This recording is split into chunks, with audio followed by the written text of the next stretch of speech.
इंसान जालिम और ख़तरनाक सुना होगा, आपने किसी हादसे को ख़तरनाक और जालिम सुना होगा, आपने किसी गुंडे को ख़तरनाक और जालिम सुना होगा, लेकिन क्या आपने बैगन को ख़तरनाक सुना है? बैगन? जी हाँ मेरे दोस्तों, बैगन, वो भी जानलेवा, वो भी खतरनाक, वो भी आपको जहन्नुम में डालने वाला। तो अगर हिंदू समुदाय की आप बहुत इज्जत करते हैं और हिंदू संगठन के नेताओं और बाबाओं को बहुत मानते हैं, तो आज से बैगन खाना बंद कर दीजिए। अब महिला एक बाबा हैं, मतलब पता नहीं कौन सी कहानी के तहत ये बयान दे रही हैं, उन्होंने पूरे बैगन कम्युनिटी को बैगन साबित कर दिया और कह दिया कि अगर तुमने बैगन खा लिया और इतने दिनों के भीतर तुम्हें मौत आ गई तो तुम जहन्नम जाओगे। पता नहीं बैगन उनको किसी और चीज़ में नज़र आ रहा है या बैगन में कुछ और चीज़ नज़र आ रही है, बैगन में कोई अश्लील चीज़ नज़र आ रही है, या उनकी किसी जानने वाली ने कोई बैगन के साथ गलत काम कर दिया, या हो सकता है भाई साहब उन्होंने कोई फिल्म देखी हो जिसमें बैगन का कुछ गलत भरता बनता हुआ देख लिया हो। अब ऐसे बयान को सुनने के बाद आप क्या कहेंगे? लेकिन ये टाइटल पर खबर इसलिए है क्योंकि इस तरह का बयान हमारा कोई मौलवी दे दे, हाय हाय हाय, फिर देखो आप इनके खैमे में क्या आग लगती है। सुनिए। बैंगन का जो सेवन करता है, तो पद्म पुराण के अनुसार यदि बैंगन का सेवन किए हुए व्यक्ति की 27 दिनों के अंदर मृत्यु हो गई तो उसे नरक में जाना पड़ता है। यदि आपने बैंगन आज पाया है और आज से 27 दिनों के अंदर किसी दिन भी मृत्यु है गई तो नरक का वो भागीदार बनता है। इसलिए बैंगन का सेवन कभी नहीं करना चाहिए। बैगन। मोदी सरकार से गुजारिश है कि बैगन को देश में तुरंत प्रभाव से बैन कर दिया जाए। माननीय प्रधानमंत्री मोदी जी से अनुरोध है कि बैगन इतना खतरनाक है, तुरंत इस पर कार्रवाई करके बैगन की फसल को मिटाया जाए और बैगन को या तो सिर्फ एक्सपोर्ट किया जाए। अजी हिंदू देवी ने ये बात कही है, कुछ तो सच्चाई होगी। आइए मेरे दोस्तों अब अगली बड़ी खबर। दोस्तों भाजपा न हो गई टाइड और सर्फ एक्सेल से बढ़िया काम करने वाली पाउडर हो गई। जी हाँ, अजीत पवार की पत्नी 25,000 करोड़ का घपला किए थी, यानी उन पर स्कैम का आरोप था, लगभग वो आरोप साबित था। अब अचानक से उनके ऊपर से सारे मुकदमे हट चुके हैं, क्लीन चिट मिल गई है। आपको मालूम है ना कैसे? बीजेपी ज्वाइन करके। जी हाँ, बीजेपी ज्वाइन करते ही 25,000 करोड़ का घोटाला माफ कर दिया गया है। तो दोस्तों अगर आपसे कोई गलत काम हुआ है, अगर आपने किसी का बलात्कार किया, आपने मर्डर किया, आपने कुछ भी किया, तुरंत प्रभाव से परेशान होने की जरूरत नहीं है, बीजेपी ज्वाइन कीजिए, माफ हो जाएगा। ये इमेज भाजपा की बन चुकी है। हजरात मोहतरम, लोकसभा चुनाव लड़ रही हैं बीजेपी की तरफ से अपनी सगी भाभी के खिलाफ, यानी भाजपा के अंदर आप ये भी हुनर देखिए कि सगों को सगों के खिलाफ खड़ा कर देती है। आएगा तो मोदी ही, ये टैलेंट तो हमारे मोदी जी में है। लोग कहते हैं नहीं मोदी जी नहीं आने चाहिए। क्यों नहीं आने चाहिए मोदी जी? ला भाई ला, भगवाला मेरा। लोग कहते हैं ऐसे कैसे आ जाएंगे अरे ऐसे कैसे नहीं आएंगे मोदी जी? सोच के देखो, आज हाल देखो भारत का। पहले जब मोदी जी नहीं थे, किसी को यह भी नहीं पता होता था कि हमारी गली में कौन हिंदू है कौन मुसलमान, सब मिलकर रहा करते थे। आज देखो तुम, आज हम हर त्योहार पर मस्जिद के आगे जाके नाचते हैं। हम मंदिर जाए ना जाए, लेकिन हमको हर जगह मंदिर चाहिए। हम मंदिर जाए ना जाए, लेकिन मस्जिद तोड़कर हमें मंदिर चाहिए। और ये काम कौन कर रहा है? मोदी जी कर रहे हैं। राम जी को कौन लाए? मोदी जी। राम जैसा अवतार किसका है? मोदी जी। भारत माँ है और बाप कौन है? मोदी जी। आज हमारी मर्जी में जो आ रहा हम वो कर रहे हैं। हम चलते हुए किसी को कंटाप मार दे, किसी की दुकान बंद करवा दे, किसी की इज्जत तार तार कर दे, कुछ भी कर दे, लेकिन उल्टा क्या होता है? पुलिस आकर हाथ जोड़ती है, हमारे लिए रैलियां निकलती है, हमारी आरती उतारी जाती है। क्यों नहीं चाहिए भाई साहब फिर मोदी जी को जीतना है? पहले का हाल देखो ससुरा, पहले कोई सीन ही नहीं, सब मिलके रह रहे हैं। हद हो गई, ऐसे कैसे हो सकता है भाई साहब? अब देखो तुम, हर त्योहार पर हम नाच रहे हैं। जिस इलाके में मस्जिद है उस इलाके में मस्जिद के आगे जाके नाच रहे हैं। हम ही पत्थर चलावे हैं, फिर हम ही उनके घर तोड़वा देते हैं। अब हमें क्यों चाहिए विकास भाई? हम यही तो विकास है हमारा, क्या हम कुछ भी करें हमारे साथ कुछ ना हो। देखो तो सही, अब मोदी जी ने 3 दिन पहले खुल के बोल दी ना, है ये घुसपैठ, ये है मुसलमान। अब बोला ना मोदी तो हमारा वोट क्यों ना जाएगा, हमें ना चाहिए, ना ना ना ना। अबे भाई, पहले गोबर को गोबर समझते थे, हमारे मोदी जी ने गोबर को कितनी इज्जत दी कि आज उसे खाने लायक समझ रहे हैं। पेशाब गौमूत्र को कितना प्यार दिया कि आज उसे पीने लायक समझ रहे हैं। यहाँ यूं कह रहे हैं मोदी जी क्यों नहीं आएगा, मोदी जी आएगा तो मोदी। अब ऐसे सुन लो, वोट दो या ना दो, ईवीएम तो हमारी ही है, आएगा तो मोदी। भाई साहब कुछ ज्यादा नहीं हो गया ये? मतलब कुछ भी। आइए अब बाबा कांडदेव का कांड सुनिए। 10वीं मर्तबा सुप्रीम कोर्ट में माफी मांग चुका है बाबा कांडदेव, लेकिन माफी वीर होने के बाद भी माफी नहीं मिल रही है। इनकी नस्ल ही आप जानते हैं माफी वीरों से है। पहले पूरे देश को बेवकूफ बनाया, फर्जी ऐड चलवाया, लोगों को अच्छा बनाया और उसके बाद खूब पैसा कमाकर आज माफी मांगते फिर रहे हैं। सुप्रीम कोर्ट ने फिर से लताड़ लगाई है और साफ तौर से कहा है कि तुमने झूठा वादा लोगों से किया, लोगों को बेवकूफ बनाया और अब आ रहे तुम माफी मांगने।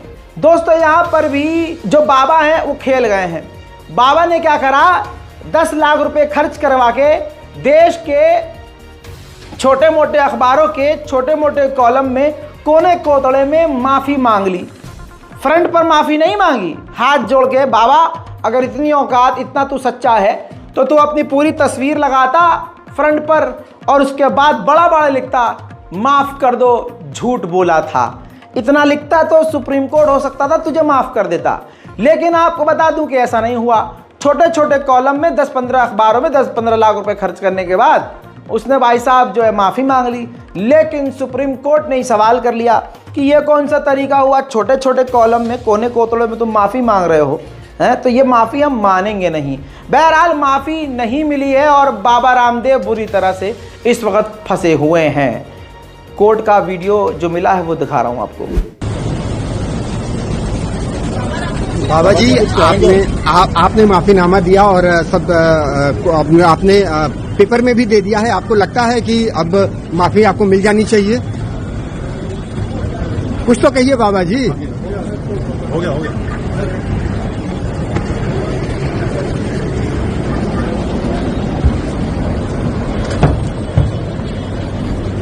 हजरत मोहतरम, आइए अब उन लोगों के मुंह पर जूता मारते हैं। बहुत महंगा है, तुम्हारे दोनों अंडे जाएंगे इसमें ही जाएंगे। दोस्तों, बता दूं आपको कि ये जूता मेरा मन कर रहा है उन लोगों के मुंह पर मारने का जो मुसलमान होकर बीजेपी को प्रमोट कर रहे हैं या करते हैं और सफाई बयान करते हैं कि यार बीजेपी ने ये किया, हमारे मोदी जी ने ये किया, हमारी जो इलाके की जो बीजेपी की नेता हैं या बीजेपी के नेता हैं उन्होंने हमारे लिए ये किया, झाड़ू लगवा दी है गली में, सफाई करवा दिया है, लाइट लगवा दिया है, पानी बढ़िया आ रहा है, कूड़ा उठवा दिया है। ये बातें करके आपको बेवकूफ़ बनाने वाले। दोस्तों, अब खुद देखिए ना, जो राजस्थान के बीजेपी के अल्पसंख्यक समुदाय के ग्रुप के जो बीजेपी के अध्यक्ष नेता थे, उन्होंने न्यूज़ 24 पर रैंडम बयान दिया और उन्होंने कहा पूछने पर कि जो राजस्थान में ही मोदी जी ने मुसलमानों के खिलाफ बयानबाजी करी और मुसलमानों को घुसपैठ किया और न जाने क्या क्या बताया, इससे पर्सनल लेवल पर एज अ मुस्लिम मुझे तकलीफ़ हुई। मुझे वो स्टेटमेंट मोदी जी का अच्छा नहीं लगा और हम 2-3 सीट यहाँ से हारेंगे। पहले वो बयान सुनिए, क्योंकि इसी बयान के बाद बजाय अपने स्टेटमेंट को करेक्ट करने के, सबका साथ सबका विकास के बात करने वाले झूठे व्यक्ति को सफाई देनी चाहिए थी, ऐसा नहीं हुआ, बल्कि उसी जिला अध्यक्ष अल्पसंख्यक समुदाय के उस बीजेपी नेता को, मुस्लिम नेता को लात मारकर निकाल दिया। इस बयान के बाद सुनिए। इस बार हम 3-4 सीटें लूज़ करेंगे। बीजेपी हार रही है 3-4 सीटें, बाकी जीत जाएगी। कौन कौन सी? कम्पिटिटिव है, एक तो चूरू तो राजस्थान में, एक बाड़मेर कम्पिटिटिव है, भाटी वाली रविंदर सिंह भाटी है, वो नया चेहरा है, तो मुझे लगता है लोग उसके साथ जा रहे हैं। हालांकि मैं बीजेपी से ताल्लुक़ करता हूँ, मैं जिला अध्यक्ष हूँ बीजेपी के। हाँ, मैं जिला अध्यक्ष हूँ भारतीय जनता पार्टी से, बीकानेर के? जी, अल्पसंख्यक मोर्चे के। मोमडन हूँ मैं, मुस्लिम हूँ, माइनॉरिटी मोर्चे का अध्यक्ष हूँ मैं, लेकिन सत्य को मैं नकारता नहीं हूँ, मैं सीधी बातें करता हूँ। तो आप कह रहे हैं राजस्थान में 3-4 सीटों का नुकसान होगा? जी, 100% पक्का होगा? मुझे ऐसा लग रहा है, मुझे ऐसा, ये मेरी सोच है, मुझे ऐसा। चुनाव तो होली है, अभी 26 को दूसरा चरण है, तो कोशिश कर रहे हैं कि बाकी सीटों पर हम लोग जीते। तो इसीलिए राजस्थान में जाके मोदी जी ने ये मुसलमान और हिंदू वाली बात करी क्या? As a being Muslim party को छोड़ दूं तो मुझे अच्छा नहीं लगा उनका स्टेटमेंट। और ये खाली नरेंद्र मोदी अकेले की पार्टी नहीं है, भारतीय जनता पार्टी हमारे से सैकड़ों मुसलमान जुड़े हुए हैं। तो जब हम जनता में वोट लेने जाते हैं, मुस्लिम से मांगते हैं, तो हमें भी तकलीफ़ होती है। मुसलमान पूछता है हमारे से कि ऐसा बोला, बताओ तुम्हारे पास क्या उत्तर। नरेंद्र मोदी जब इस तरीके की बात करते हैं तो मैं उनको भी मेल करने वाला हूँ, लिखने वाला हूँ कि इस तरीके की बातें, वाहियात बातें ना करें तो बेहतर है। भले वो प्रधानमंत्री हैं, भले पार्टी उनसे चलती है, उनका एक बहुत बड़ा फेस है, लेकिन फिर भी पार्टी हम सब कार्य करते हैं। तो ये हिंदुस्तान एक गुलिस्ता है जिसमें सारे फूल हैं, तो सबको साथ लेके चलना पड़ेगा। भले पार्टी मेरे खिलाफ अनुशासन कार्रवाई करती है तो उसके लिए मैं तैयार हूँ। अब दोस्तों आप देख सकते हैं बयान के बाद जो है खबरें आ रही हैं कि उनको लात मार दी गई है। तो ये बीजेपी का असली और ख़तरनाक घिनौना चेहरा है। जब देश के प्रधानमंत्री अपनी गरिमा का ख्याल ना करते हुए, गरिमा का, वो अपनी बीवी का ख्याल नहीं रखते तो गरिमा किस खेत की मूली है? अच्छा, ओ सॉरी, गरिमा मतलब समझ रहे हो, अपनी जब खुद की इज्जत का ख्याल नहीं रख रहे हैं कि वो किस पद पर हैं, तो भाई साहब क्या होगा फिर? खुला मुस्लिम विरोधी हो चुके हैं हमारे माननीय प्यारे प्रधानमंत्री जी। मेरे दोस्तों, उधर आप जानते हैं कि देश का माहौल क्या है। चुनाव आयोग बिल्कुल खामोश है। अगर कोई दूसरी पार्टी का नेता कुछ करे तो चुनाव आयोग का करंट लग जाता है और वो दौड़ता हुआ पहुंच जाता है। लेकिन यहाँ बीजेपी का नेता या बीजेपी का कोई भी कार्यकर्ता हो, वो खुल्लम खुल्ला चुनाव आयोग के कानून की धज्जियां उड़ा रहे हैं। लेकिन मजाल है उनके खिलाफ कोई कार्रवाई हो। अब इस पर छात्रों ने भी विरोध करना बंद किया है इस बार, पता नहीं क्या हो गया है। लेकिन दिल्ली यूनिवर्सिटी के छात्रों ने चुनाव आयोग के निधन पर, तथाकथित निधन पर शोक व्यक्त किया है और रैली निकाली है। दोस्तों, वो कहावत सुनी होगी आपने, उल्टा चोर कोतवाल को डांटे। सुनिए, मोदी जी कह रहे हैं कि कांग्रेस ने हिंसा को बढ़ावा दिया है भ्रष्टाचार छुपाने के लिए। अब अपने हाथ दिल पर रखिए, खाओ मां कसम, कि ये काम भाजपा ने किया है या कांग्रेस ने किया है। हकीकत यह है कि वोट हासिल करने के लिए मोदी जी और मोदी जी के नेता कुछ भी बोल रहे हैं। अब प्रियंका गांधी भड़की हैं क्योंकि मंगलसूत्र छीनने का इल्जाम लगा दिया मोदी ने, और प्रधानमंत्री मोदी ने कह दिया कि कांग्रेस और दूसरी पार्टियों ने पिछले 70 सालों में आपका सोना और मंगलसूत्र छीना है। हालांकि किसने अपने मंगलसूत्र को छोड़ा है, कौन पत्नी को छोड़कर मंगलसूत्र की बात कर रहा है, दुनिया देख रही है। लेकिन प्रियंका गांधी ने इस पर मुंहतोड़ जवाब दिया है और असल में प्रियंका गांधी ने आईना दिखा दिया और कहा कि मेरी मां ने इस देश के लिए अपने मंगलसूत्र को कुर्बान किया। जो बात हकीकत है, सुनिए। कैसी कैसी बहकी बातें पिछले 2 दिनों में अब ये शुरू हुआ है कि कांग्रेस पार्टी चाहती है कि आपके मंगलसूत्र और आपका सोना आपसे छीन ले। 70 सालों से ये देश स्वतंत्र है, 55 सालों के लिए कांग्रेस की सरकार रही है। किसी ने आपसे सोना छीना, आपके मंगलसूत्र छीने? इंदिरा गांधी ने अपना सोना, जब जंग हुई थी, अपना सोना देश को दिया। मेरी मां का मंगलसूत्र इस देश को कुर्बान हुआ है। वहीं मेरे दोस्तों, डिंपल यादव ने भी बहुत खतरनाक बयान दिया, खतरनाक सवाल किया। फिल्में मोदी जी कितने भी बनवा लें, लेकिन कोई भी पुलवामा नहीं भूलेगा। कितना भी नौटंकी कर लो, सबको पता है कि पुलवामा में हाथ किसका था, अच्छे से पता है। डिंपल यादव ने यही पूछा कि अच्छा बताइए, फिर पुलवामा में शहीदों की पत्नियों का मंगलसूत्र छीनने वाला कौन था? आज तक नहीं पता चल पाया कि इतनी भारी मात्रा में RDX कैसे पहुंचा। बिना सरकार के जानकारी के इजराइल अमेरिका के बाद अगर कोई इंटेलिजेंस दुनिया में खतरनाक है तो हमारी खुद की है, इंडिया की। लेकिन भारत की तमाम खुफिया एजेंसी, प्राइवेट एजेंसी, सरकारी एजेंसी, इनको पता ही नहीं कि RDX इतनी भारी मात्रा में आ कैसे गया। अब फिल्में बनवा कर लोगों का ब्रेन वॉश कर रहे हैं कि यहाँ पाकिस्तान का आतंकी हमला था, उसके बाद हमने ये कर दिया और वो कर दिया, अलान का फलान कर दिया। मेरे दोस्तों, डिम्पल यादव का सवाल बिल्कुल हकीकत है। मेरे हिंदू भाइयों, आपको याद होगा एक वक्त था जब मैं कहता था कि ये जो हिंदू संगठन है, ये जो दूसरे धार्मिक नाम पर बने हुए हिंदू संगठन, हिंदू सेना, ये जो भगवान का नाम लेकर जागरण करके रैली निकाल कर भगवान भगवान और परमात्मा परमात्मा, राम राम, कृष्ण जी करते हैं, असल में ये सब नौटंकी है इनकी। ये भाजपा की बनाई हुई प्राइवेट टुकड़ियां हैं जिनका हर कदम सिर्फ बीजेपी को जिताने के लिए होता है। वरना धार्मिक ग्रुप हो, बात पॉलिटिकल करे, एक्सेप्ट कैसे कर सकते हो आप इस बात को? भाई, जिसको भगवान से मतलब है, जिसका संगठन सिर्फ भगवान से जुड़ा हुआ है, परमात्मा से जुड़ा हुआ है, जिसका ऊपर से उसका कनेक्शन है, तो उसका नीचे वालों से क्या मतलब? लेकिन उस वक्त लोगों को समझ में नहीं आया। आज आप तमाम हिंदू संगठनों को देखिए, बीजेपी का प्रचार कर रहे हैं। हिंदू सेना ने वो काम किया जिससे साबित हो गया कि ये कोई हिंदू सेना नहीं है, ये भाजपा की IT सेल सेना है, भाजपा की सेना है। अकबर रोड पर कांग्रेस के खिलाफ आपत्तिजनक पोस्टर ही लगा दिया। अब कांग्रेस बेचारी इतनी कमजोर है, कुछ उखाड़ ही नहीं पाएगी, क्या कह सकते हैं। पोस्टर लगाया है कि कांग्रेस के पूर्व मंत्री कहते थे कि देश के संसाधनों का पहला हक मुसलमानों का है। प्रधानमंत्री मोदी जी कहते हैं सबका साथ सबका विकास व हिंदू विरोधियों का विनाश। कांग्रेस भगाओ, हिंदुस्तान को बचाओ। यानी आप देख सकते हैं कि कह दिया गया है कि मोदी जी का रेफरेंस देकर आज हिंदू समुदाय और हिंदू संगठन दूसरों को निशाना बना रहे हैं। ये सबूत है मोदी जी की हेट स्पीच का रिजल्ट ये है कि हर जगह पोस्टर लग रहे हैं कि मोदी जी ने कहा सबका साथ सबका विकास और मुस्लिम विरोधियों का विनाश। आप समझिए, ये कांग्रेस के खिलाफ लगा है। सोचिए तो मुसलमानों का ये क्या हाल करेंगे।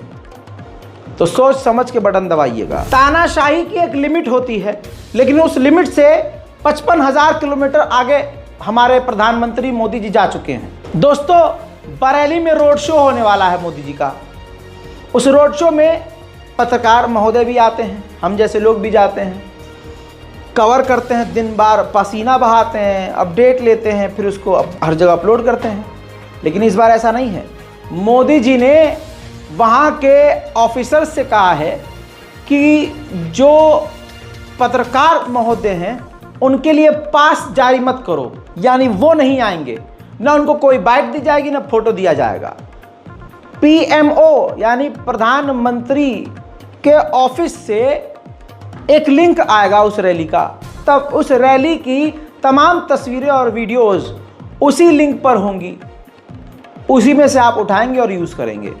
यानी मोदी जी अपना प्राइवेट फोटोग्राफर और वीडियोग्राफर लेके चलेंगे, वो अप्रूव करेंगे मोदी जी की ये अच्छा नहीं लग रहा, जरा यह वीडियो स्लो मोशन है, शुभ का गाना लगा दो इस पर, हाँ यहाँ पंजाबी ये हाँ ये अच्छा लगा, ये करो लिंक पर अपलोड। हाँ, उनको यह फोटो अच्छी नहीं खींचते हैं। हाँ, मतलब कोई कवर नहीं करेगा, जो मोदी जी के दफ्तर से आएगा वही उनको मिलेगा और वही उनको चलाना है। क्या तानाशाही की पराकाष्ठा है भाई। मोदी जी ने हाल में 2 दिन पहले जो हेट स्पीच दिया, उसके खिलाफ पूरे हिंदुस्तान में शांति रही।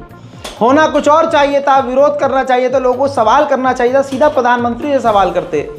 लेकिन आवाज उठी तो केरला के बहादुर मुसलमानों के द्वारा उठी। स्टूडेंट इस्लामिक ऑर्गेनाइजेशन के छात्रों ने प्रॉपर रैली निकाली और मोदी जी के विरोध में और मोदी जी के जो हेट स्पीच वाला मामला है, जो नफरतिया बयान था उसके खिलाफ आवाज उठाई है। नरेंद्र मोदी ताए रंगो, down down Narendra Modi, down down Narendra Modi, down down Narendra Modi, down down Narendra Modi, RSS, down down RSS, इनकुलाब जिंदाबाद, इनकुलाब जिंदाबाद, इनकुलाब जिंदाबाद, इनकुलाब जिंदाबाद, एसआईओ जिंदाबाद, एसआईओ जिंदाबाद, एसआईओ जिंदाबाद। हजरात मोहतरम, अगली खबर है भाजपा के दिग्गज नेता नितिन गडकरी साहब की महाराष्ट्र में भाषण के दौरान चक्कर खाकर गिर गए।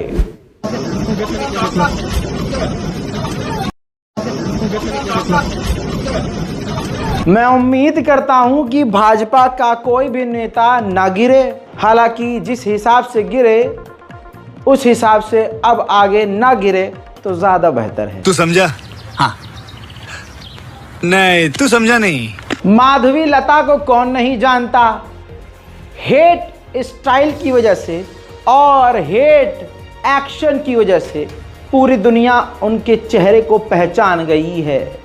माधवी लता हैदराबाद से बीजेपी की जो कैंडिडेट हैं उनके ऊपर आखिरकार एफआईआर कर दी गई है, क्योंकि उन्होंने मुसलमान विरोधी साइन किया था और दंगा भड़काने की कोशिश की थी। बीजेपी की बसंती मेरे दोस्तों, माननीय हेमा मालिनी का एक इंटरव्यू वायरल हो रहा है जिसमें उन्होंने भाजपा के नेताओं का ठाट बाट दिखाया है। उन्होंने कहा कि मैं क्यों मतलब रोड पर उतरूं, मैं तो दफ्तर में बैठने का काम है मेरा, दफ्तर में बैठती हूं, हाँ जब ज़रूरत होती है तो पब्लिक के बीच जाती हूं, फ़ोटो भी खिंचाती हूं, और मेरा काम तो दफ्तर के अंदर का है। यानी ईगो, गुरूर, घमंड, अरे जब राजा में हो तो मंत्रियों में तो होगा ही। काम ये नहीं कि मैं घर घर जाके बैठा उनके साथ, this is not my job. मेरा काम क्या है? प्राइम मिनिस्टर जो है वो थोड़ी everybody's house they got different work for him. मेरे हिसाब से एज ए सांसद मेरा अलग काम होता है। पब्लिक में जब मीटिंग्स वगैरह होता है हम जाते हैं जी, उसके अलावा हमें हमारे विधायक लोग उन लोगों के लेवल में उनके सब साथ में रहेंगे। That is their duty to do that. My duty is when there is a requirement, I am there. When it is not required, why every day I should be sitting with everybody? There is no need. But I am doing my work. Na? My work is in the office. I go to the meetings. I get execute so many things. What is happening in different department? वो सब मैं देखती हूँ, वो सारा काम implement करती रहती हूँ ना। ये काम ज्यादा जरूरी है कि लोगों में बैठना जरूरी है। लोगों में बैठेंगे, फोटो लेंगे और क्या करेंगे। देखिए, भाजपा का सीधा हिसाब है। भाजपा माशाल्लाह से बहुत बहुत शुक्रिया भाजपाइयों का कि वो खुलकर अपना मैनिफेस्टो पेश कर रहे हैं। उनका साफ तौर से कहना है, ना रोटी मिलेगी तुमको, ना खाना मिलेगा, ना नौकरी मिलेगी, ना कोई तुम्हारा विकास होगा।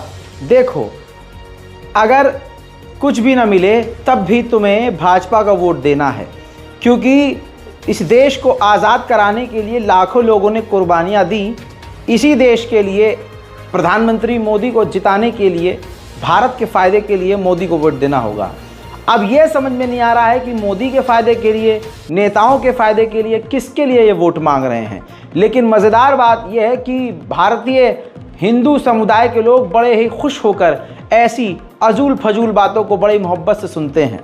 बड़ा सवाल है भाई। हमारे लिए रोटी मिले या ना मिले, काम मिले या ना मिले, घर मिले या ना मिले, पर वो देखो जिस देश को आजाद कराने के लिए लाखों लोगों ने कुर्बानी दी थी, उस देश के लिए आज मोदी की जरूरत है, तो हमको भी उसी तरह की कुर्बानी देनी पड़ेगी कि मोदी जी के अलावा कुछ नहीं। तो इस वीडियो से क्लियर हो गया कि ना नौकरी मिलेगी, ना रोजगार मिलेगा, ना शिक्षा मिलेगी, ना हेल्थ मिलेगा, कुछ भी नहीं मिलेगा, ना खाना ना रोटी। खुद ही अपने मुंह से कह रहे हैं, लेकिन मोदी को वोट देना पड़ेगा। दोस्तों, अब ये बात कर रहे हैं देश के लिए कुर्बानियाँ। देश की कुर्बानियों में किसी भी शहीद का नाम आपको इनकी आरएसएस वालों की झुंडी से नज़र नहीं आएगा, लेकिन आज ये कह रहे हैं कि इसी देश को बचाने के लिए मोदी को वोट देना है। अजीब भाई, और बर्बादी चाहते हो क्या? 22 अप्रैल को उन्नाव में भाजपा के मेंबर ऑफ पार्लियामेंट खड़े होकर खुल्लम खुल्ला हेट स्पीच दे रहे हैं। चुनाव आयोग पूरी तरह से मुर्दा है। नाम है उन नेता का साक्षी महाराज, जी हाँ, खुल्लम खुल्ला वो मंदिर मस्जिद कर रहे हैं, लेकिन चुनाव आयोग की इतनी हिम्मत नहीं कि इनके खिलाफ कोई कार्रवाई करे। तो मंदिर बन गया है, काशी भी सज गई है, मथुरा की तैयारी है, महाकाल मुस्कुरा रहे हैं, केदारनाथ हर्षित हो रहे हैं, बाबा बद्री विशाल आनंद ले रहे हैं।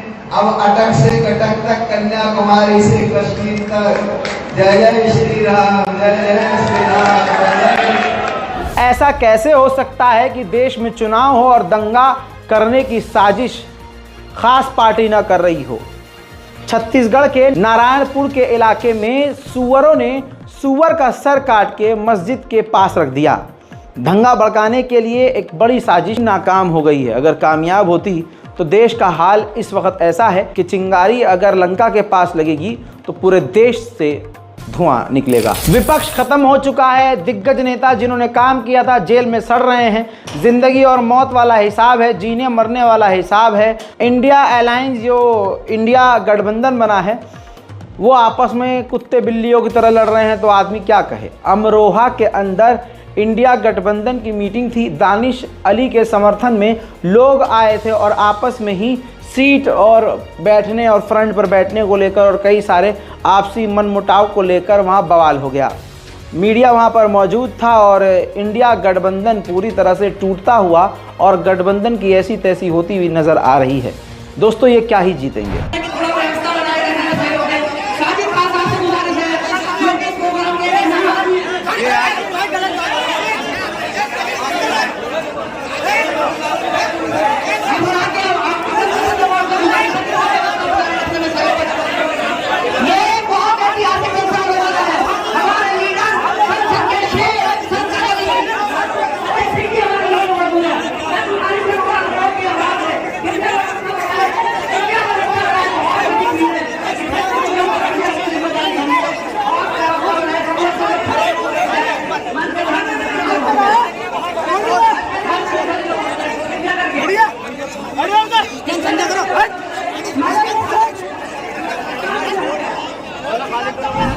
मेरे दोस्तों, गुजरात के सूरत में जो दलाल साहब जीते हैं, जो बीजेपी के कैंडिडेट हैं, पूरा नाम है उनका मुकेश दलाल। बता दूं आपको कि चुनाव आयोग पर थूकते हुए बीजेपी के राष्ट्रीय महासचिव ने एक्सेप्ट किया है अपना क्राइम बड़े खुशी खुशी, क्योंकि पता है कि इलेक्शन कमीशन उनको कुछ नहीं कहेगा।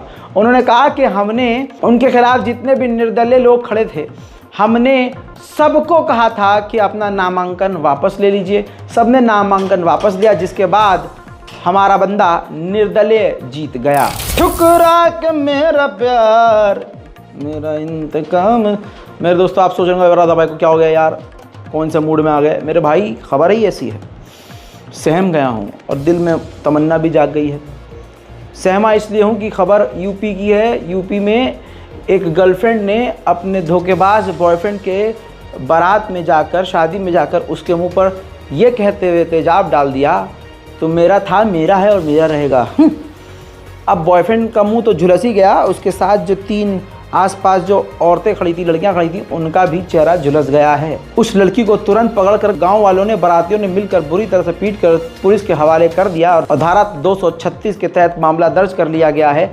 चारों लोग, 3 लड़कियां और दूल्हे मियाँ इस वक्त अस्पताल में भर्ती हैं। कहने का मकसद ये है कि गर्लफ्रेंड को धोखा देकर बाबूजी दूसरी शादी करने जा रहे थे। अब कुछ महिलाएं कहेंगी सही है, लेकिन देखिए ज़िंदगी बर्बाद करना कैसे सही हो सकता है। कहने का मकसद ये है कि यार तमन्ना वाली बात आ गई है ना। तो भाई हर आदमी चाहता है कि इतनी मोहब्बत करने वाली लौंडिया उसे मिले, लेकिन इतनी भी नहीं यार मुँह ही ख़राब कर दे। बहरहाल धोखेबाज लोगों से बच के रहिए। ऐसा नहीं है, हर जगह हर जेंडर के अंदर, दोनों जेंडर के अंदर आपको धोखेबाज मिलेंगे। ज़रूरी नहीं है कि एक ही जेंडर को आप टारगेट पर रखें। अब ऐसा ही मामला एक और देख लीजिए, विपरीत। यूपी के प्रतापगढ़ में लड़की की सगाई हो रही। लड़की का एक्स जयचंद वहां पहुंचता है। लड़की शालू को वो किडनैप करता है और सुनसान जगह ले आकर गोली मार देता है। 4 लोगों के खिलाफ FIR दर्ज हुई है। कहा जा रहा है कि ये मामला आशिकी का था। लड़की कहीं और बेहतर की तलाश में थी। बेहतर को छोड़कर बेहतरीन की तलाश में लड़कियां तो खासकर रहती ही हैं। अब ऐसे में रिजल्ट ये होना था, ये सही नहीं था। किसी की ज़िंदगी ख़राब कर देना, बर्बाद कर देना, भाई ये सही नहीं है। प्यार करो, मोहब्बत करो, इतनी करो कि किसी की जिंदगी खराब ना हो। यूपी पुलिस के एक से एक कारनामे आते हैं। ये देखिए यूपी बलिया का एक और कारनामा देख लीजिए। यूपी बलिया के पुलिस वाले का, मोहब्बत से आता है, बल्ब चुराता है और प्यार से निकल जाता है। अब बल्ब चोर उत्तर प्रदेश की पुलिस हो गई है। भाई साहब योगी आदित्यनाथ जी तो कहते हैं बहुत शांति, अमन, प्रेम है, वहाँ तो कुछ कमी नहीं है। तो यहाँ पर मैं पुलिस वालों की तनख्वाह बढ़ाने की डिमांड करता हूँ। योगी आदित्यनाथ जी से मेरा यही कहना है कि जो कांस्टेबल हैं उनकी तनख्वाह कम से कम 50,000 रुपये कीजिए। जो सब इंस्पेक्टर हाई रैंकिंग के बंदे हैं, ऑफिसर्स हैं, उनकी तनख्वाह कम से कम 1.5 लाख कीजिए। और जो टॉप ऑफिसर्स हैं आपके, उनकी तनख्वाह कम से कम 5 लाख रुपया कीजिए। क्योंकि अगर इतना तनख्वाह आप दे देंगे तो शायद रिश्वतखोरी, टेबल के नीचे पैसे लेना और इस तरह की चोरी चकारी बंद हो जाए। इस बात को मेरे दोस्तों याद रखिएगा, यहाँ हिंदू मुस्लिम का अब मैटर नहीं रहा है। जो भी मोदी को सरकाज़म के ज़रिए, कॉमेडी के ज़रिए भी मोदी सरकार को निशाने पर ले, वो चाहे हिंदू ही क्यों ना हो, उसके भी जान के दुश्मन बन जाते हैं। उसको भी कत्ल करने की बातें सोशल मीडिया पर कर दी जाती हैं और वो सब मोदी भक्त होते हैं। नेहा सिंह राठौर जो गायिका हैं, कविता लिखती हैं और बेहतरीन व्यंग रचती हैं, उन्होंने आप देखिए एक फ़ोटो पोस्ट किया था और लिखा था ढीठ लड़की। ढीठ लड़की इन्होंने पोस्ट किया था। नीचे देखिए इंद्रजीत कुमार तिवारी लिखता है ये मादर है, इसको गोली मारो। अब ध्यान से इस तिवारी को देख लीजिए। मंदिर के अंदर का प्रोफाइल है, सर के सामने फॉरहेड पर आप देख सकते हैं भगवा तिलक लगा हुआ है, कुर्ता पजामा पहन के नेता बना हुआ है। ये मोदी भक्त है। अब आप समझ सकते हैं कि मोदी भक्तों की क्या सनक होती है। 160 रुपए का ये वीडियो देखा होगा, सर में दर्द हो गया होगा आपके। दिल्ली भारत की राजधानी में मौजूद एक बहुत फेमस जगह है, स्विट्ज़रलैंड, सीलमपुर, ठीक है, सीलमपुर, सिंगापुर, हाँ, दिल्ली की राजधानी में एक बहुत फेमस जगह है, सिंगापुर, नहीं, सॉरी, सीलमपुर। वहाँ पर एक रमज़ान में मुल्ला जी का वीडियो वायरल हुआ था, 160 रुपये का। अब कुछ भी कंटेंट वायरल हो जाता है आजकल, कुछ भी वायरल हो जाता है, कुछ भी, और रातों रात इंसान सेलिब्रिटी बन सकता है। ऐसे ही वो 160 वाले जो चचा हैं वो बहुत तगड़े लेवल पर वायरल हुए। लेकिन किस जगह वायरल हुए, किस जगह वो रह रहे हैं, वहाँ की सोसाइटी क्या है, फ़र्क पड़ता है। अब दिल्ली के यमुना पार के लोग और वो इलाका इसीलिए बदनाम है क्योंकि वहाँ डिसिप्लिन में रहने का कोई मतलब नहीं होता। अब वो बेचारे फेमस हुए, उनके साथ लोग सेल्फी खिंचवा रहे हैं, कोलैबोरेशन कर रहे हैं, ज़बरदस्त तरीके से उनको इज़्ज़त मिल रही है, अच्छी बात है। लेकिन फ़ैन होकर, उनके फ़ैन बनकर अब उनको सड़कों पर परेशान भी किया जा रहा है। हाइट बेचारे की कम है, थोड़ा कमज़ोर है और शरीफ है सीधा साधा, तो ज़बरदस्ती उनको परेशान किया जा रहा है। जब हम किसी सुपरस्टार को देखते हैं तो गरियाते हैं कि बॉडीगार्ड लेकर चलता है, घमंड आ गया है, एटीट्यूड आ गया है। अगर वो बॉडीगार्ड ना रखें और अगर एटीट्यूड मेंटेन ना करें तो आप लोग खुद अपने सितारों के साथ ऐसा ही करेंगे। इन्हीं लोगों ने इज्जत दी और अब जिसके फ़ैन हैं उन्हीं मुल्ला जी को सड़कों पर परेशान, गलियों में परेशान, बिरमपुरी, जाफराबाद की गलियों में किया जा रहा है।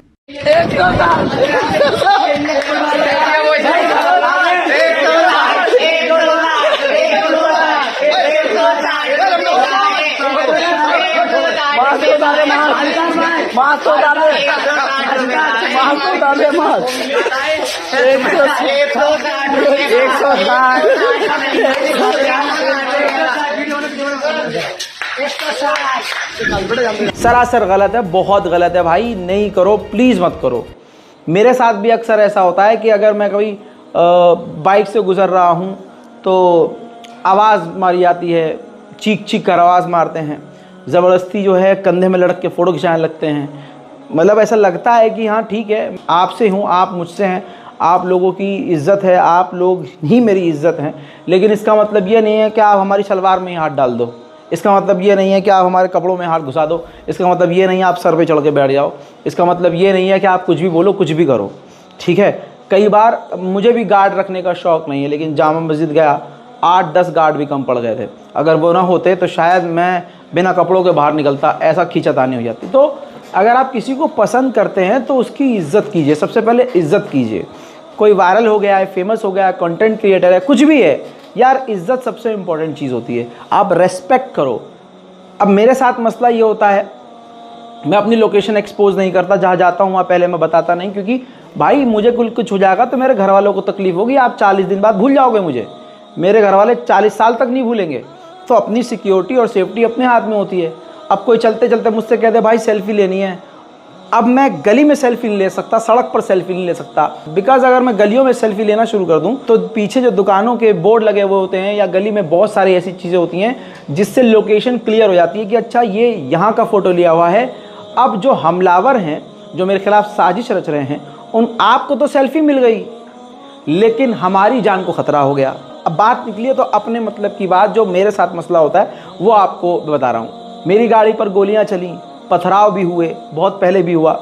तो दोस्तों अब जो हम चलते हैं गाड़ी को सिक्योर करके, बुलेट प्रूफ ग्लास लगाकर, गार्ड्स के साथ सिक्योरिटी होती है, पहले से प्लानिंग होती है। कहीं जाता हूँ तो प्रशासन से परमिशन ले लेता हूँ। मतलब ये चीज़ें इसलिए करनी पड़ती है ताकि मेरी भी जान सुरक्षित रहे और आप भी सुरक्षित रहें।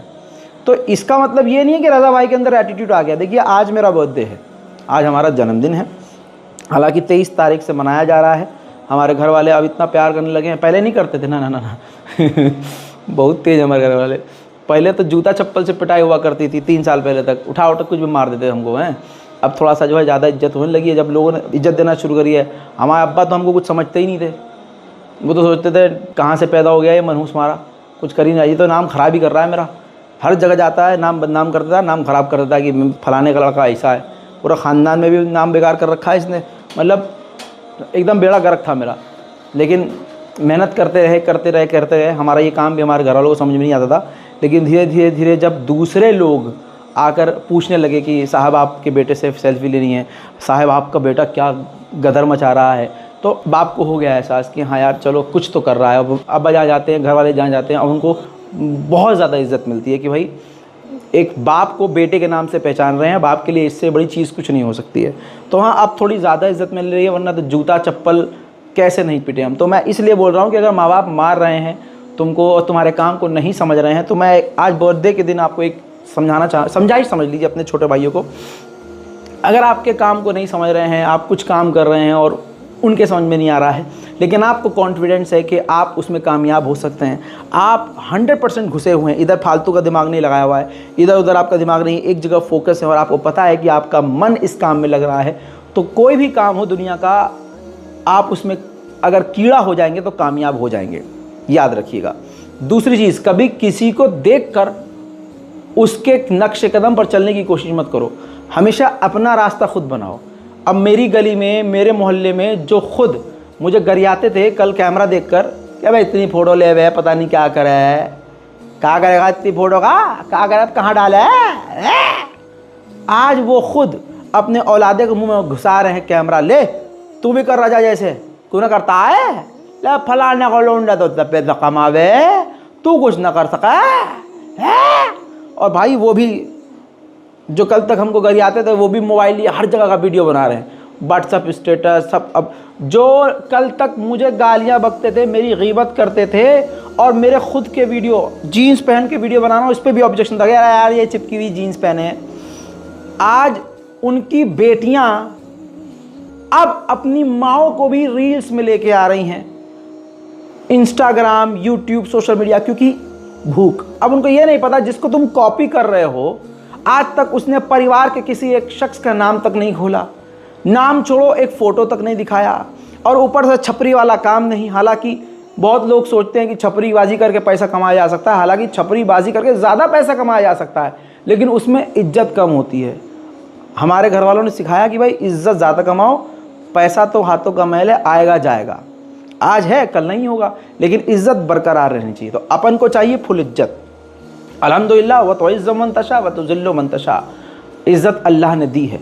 तो ये मैं इसलिए बोल रहा हूँ ताकि आप मोटिवेट हो, क्योंकि मुझे पता है दुनिया के कोने कोने में मेरा वीडियो देखा जाता है। बहुत सारे ऐसे बच्चे होंगे जो नाउम्मीद होंगे, जिनका फ्यूचर डार्क नज़र आ रहा होगा, उनको कुछ समझ में नहीं आ रहा होगा, पढ़ाई में मन नहीं लग रहा होगा। बेफिक्र रहिए, 10वीं क्लास में 45% नंबर थे मेरे। आज क्लास का जो मॉनिटर है वो BPO में काम करता है, और मेरी क्लास के जितने बच्चे हैं वो पूरे मिल के इतना नहीं कमा रहे होंगे जितना मैं साल में टैक्स भर देता हूँ गवर्नमेंट को। हैं, अस्सलाम वालेकुम। तो अल्लाह, तो दोस्तों बहुत बहुत शुक्रिया, ये अल्लाह का करम है, ये मेरे माँ बाप के नेक अमाल हैं, और आपकी दुआओं का असर है कि एक नाचीज़ इतनी बड़ी चीज़ बन गया। बहुत बहुत शुक्रिया, आप लोगों से दुआओं की दरख्वास्त है, और लगातार इसी तरह से मैं काम करता रहूँगा। और आप बस दुआओं में याद रखिए, मैं हूँ रज़ा और आप देख रहे थे रज़ाग्राफ़ी। जय हिंद।